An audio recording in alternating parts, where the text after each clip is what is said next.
Hello viewers, welcome back to Dark Truth. Tonight's story is one that begins with a young mother's hope and ends with a mystery buried for more than 30 years. What happened to Marina Ramos and her two baby daughters? Stay till the end, because this case takes a shocking turn decades later.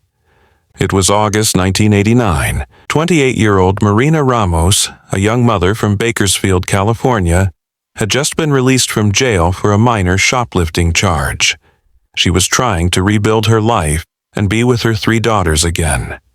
Elizabeth, barely a year old, and Jasmine, just 2 months. Marina told her cousin she was heading to Ontario, California, with a man named Fernando. That was the last time anyone ever saw her, or her two baby girls. 4 months later, in the cold winds of December, tourists traveling near Dolan Springs, Arizona, spotted something strange in the sand. At first, they thought it was an animal, but it wasn't. It was the body of a young woman, stripped naked and left to die in the desert. She had been stabbed to death less than a day earlier. Investigators called her Jane Doe, and despite their efforts, no one came forward to claim her. For over 3 decades, her identity remained a mystery. Then, in 2022, everything changed. Investigators uploaded her fingerprints into a new national database, and suddenly, a match appeared. The prints belonged to someone once arrested for shoplifting under the name Maria Ortiz in Southern California. That small clue reopened the door to a 30-year-old tragedy. Detectives tracked down the information linked to that arrest. A woman mentioned she once had a cousin named Marina, missing since 1989. DNA confirmed the truth. Jane Doe was Marina Ramos.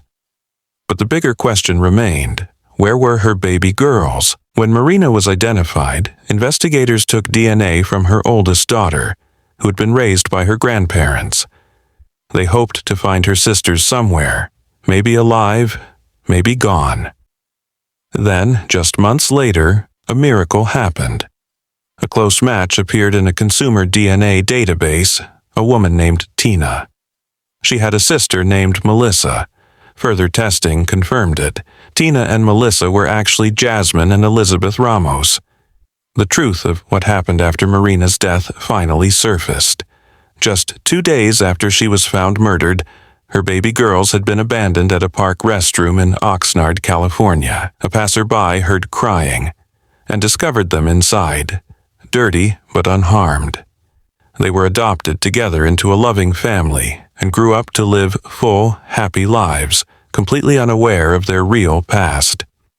Today, investigators are still searching for Fernando, the man Marina left with in 1989. Was he responsible for her murder, or was he the last person to see her alive before someone else struck?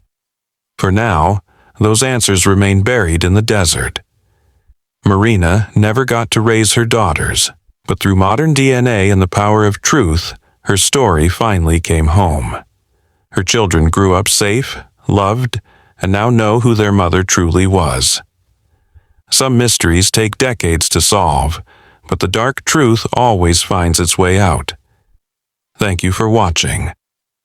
If you believe justice still matters, like, share, and subscribe for more real cases every week. I'm your host from Dark Truth. Stay curious and stay safe.